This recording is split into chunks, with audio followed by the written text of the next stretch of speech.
Now, breaking news from CBS 17 News. Breaking news tonight out of Johnston County, where a chase with trooper ends with gunfire. CBS 17's Amy Cutler is live in Johnston County near Clayton. And Amy, we know the suspect in that crash has died. Yeah, Marius, Angela, we just got an update from the Clayton police chief, who's providing a lot more insight into exactly what happened. We know this started around 4:30 at Smithfield when the suspect stole a tow truck. That pursuit continued here on 70. It involved Smithfield police, State Oaks police, and others. Here in Clayton, Clayton police put down some stop sticks on the westbound side of US 70.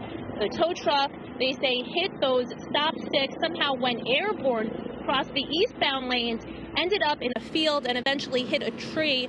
That suspect, they say, died on impact in that vehicle. Now, we know during the chase, which at times reached high rates of speed, there was gunfire exchange. This is according to Clayton police, between the suspect and a trooper.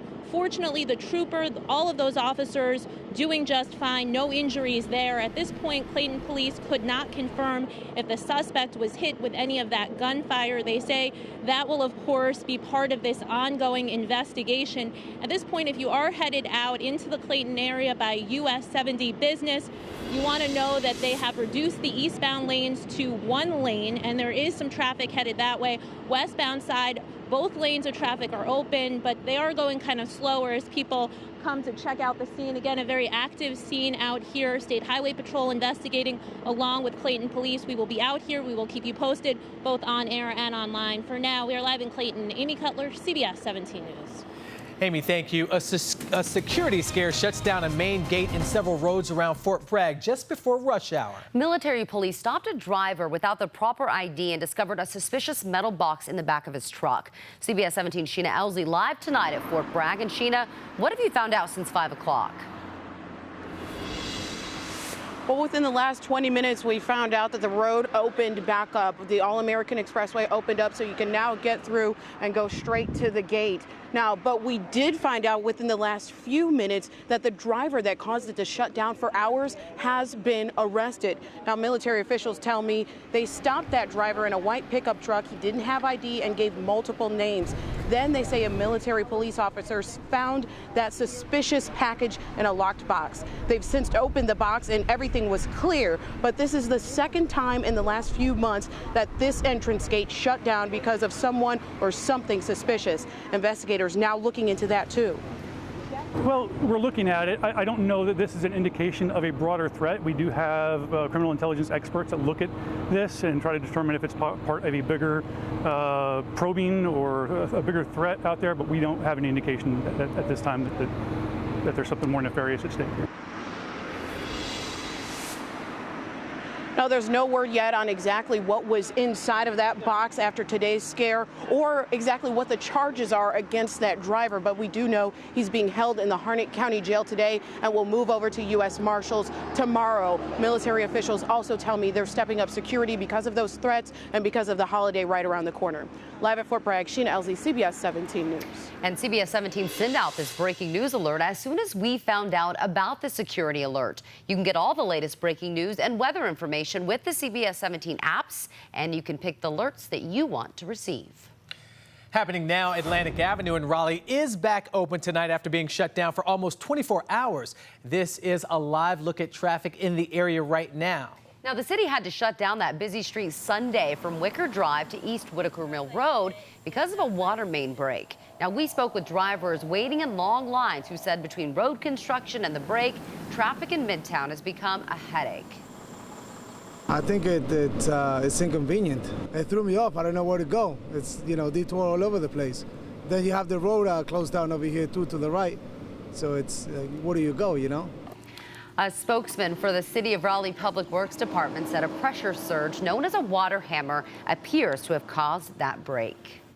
The water main break on Atlanta is the third major one in Raleigh since June. Since April, we've told you about other breaks along Lake Boone Trail, Falls of Neuse, and Wade Avenue. Tonight, CBS 17's Holden Kowicki is live along Atlantic Avenue, getting answers about what's causing these breaks and what the city is doing to fix them. Holden.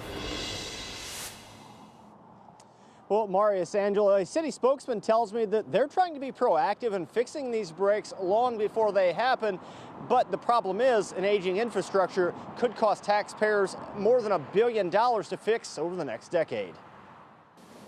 A geyser in the middle of Falls of Neuse. Standing water bubbling out of the street along Wade and Atlantic Avenues. Signs of a growing problem in Raleigh without a quick fix. An older pipe is kind of like an older person. They might be a little more at risk for heat exhaustion compared to someone who's 20.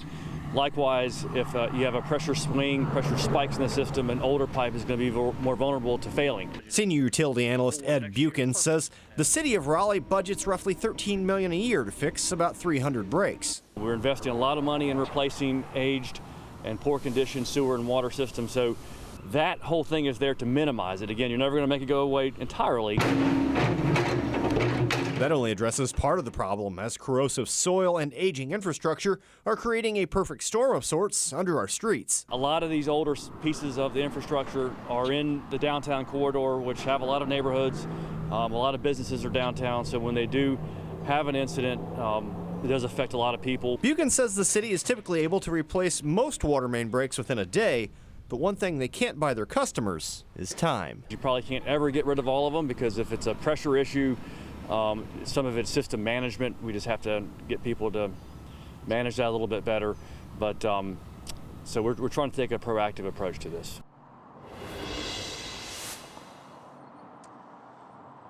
And at this point in the year, Raleigh has already had 76 water main breaks, which may not seem like that many in early July, but this is typically the slow season. Typically, the majority of the breaks happen in the wintertime when the ground freezes and bursts those pipes and the salt brine corrodes the valves. Live in Raleigh, Holden Kerwicki, CBS 17 News. I'm Russ Bowen in the Breaking News Center. A North Carolina child in the hospital right now after being pulled out of the Dan River in Rockingham County.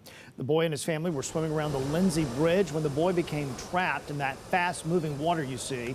The area is a popular swimming spot, but it is also called the drowning machine because swimmers can get trapped and pulled under the current. On average, 2 people drown in that area every year. Angela. Russ, thank you. Sunday's late afternoon pop-up storm only lasted a few minutes, but it packed a powerful punch. Here you see the CBS 17 tower shaking in the wind. That wind also brought down trees and power lines inside the Beltway. CBS 17's Zach Dahlheimer was out Sunday night and again today in the Chevy Weather Beast, talking to people cleaning up after the storm. Zach.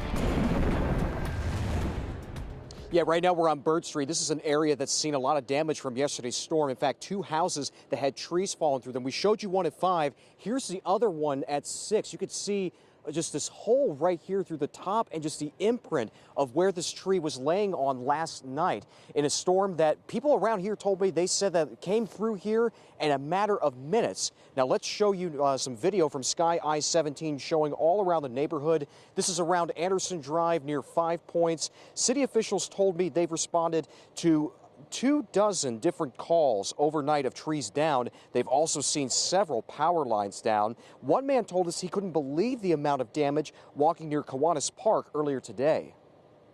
I'm about 1.5 miles in and saw about 4 cars with trees on them and tons of power lines and trees down, so it's really surprising. And we also talked with a worker from a private company down this street who's helping clean up at this home you're seeing right here. And if you come out here live, you could see that home behind me here, just the whole right side of the house taken out by that tree that's laying down in the driveway.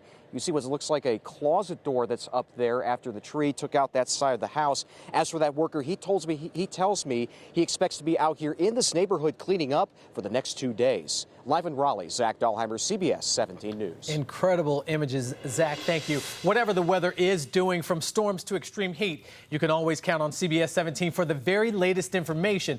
Make sure you have the CBS 17 news and weather apps to take with you. Just search for CBS 17 in your app store. And don't forget, you can customize the types of alerts you want to get. The man accused of killing a 5-year-old boy made his first appearance in front of a judge today. Donovan Locklear of Red Springs is charged with second-degree murder for the death of Alva Oxendine Jr. That little boy was in the back seat of his mother's car when he was hit by a stray bullet. According to the sheriff's office, the shooting resulted after an earlier fight between several people. And after the hearing, this is what happened. Locklear's family members could be seen arguing in the parking lot with members of the Oxendine family. Sheriff's deputies noticed the ruckus and stepped in to calm everyone down. One teenager is in the hospital and 2 others in custody after a weekend shooting in Sanford. Police say a 17-year-old boy was found with several gunshot wounds Sunday night. Tonight, the victim is in a Durham hospital. Police arrested 2 15-year-olds in connection to the shooting. Right now, they're being held on juvenile petitions of assault with a deadly weapon. 3 days, 2 counties, and more than 170 arrests. U.S. Marshals and a dozen other law enforcement agencies rounded up criminals as part of Operation 0 Hour. The arrest came after months of planning and resulted in the arrest of 75 people in Robeson County and 99 in Cumberland County. Officers and agents seized almost $67,000 in all types of drugs and weapons. This is part of our effort all across the district to remove the worst violent offenders, those that are driving the crime rate from our communities, hold them to answer in court, and get them out of those communities so that law-abiding citizens can live safe, productive lives. Some of the arrests include 2 people on murder charges and 1 person that escaped from the Lumberton Correctional Institution last month. A UNC professor helped make a very significant and very old find. Dr. Jody Magnus was part of a dig in Israel that uncovered this 1,600-year-old mosaics in the remains of a Jewish synagogue. This year, the team discovered mosaics in the synagogue depicting 2 of the 4 beasts described in the book of Daniel. This is student video provided by UNC. They also found a depiction of Elam, where the Israelites camped after leaving Egypt and wandering in the wilderness as described in the book of Exodus. The mosaics have been removed from the site for conservation, and excavations are scheduled to continue in Lower Galilee next summer. A crazy crash that's caught on camera. New at 6 why the truck driver says it wasn't his fault. Ooh. And today was not cool. I'm not going to stand here and try to convince you of that, but these temperatures are the coolest we're going to see for the next several days. I'll tell you how hot it's about to get as we head toward the holiday in just a few minutes. And taking a look at traffic, here's a live look at I-40 and Wade Avenue, looking west as the cars leave the screen. That traffic looking good, and the eastbound traffic looking good as well. You're watching CBS 17 News, where local news matters. The CBS 17 Storm Team Weather Piece, powered by Central Carolina Chevy dealers.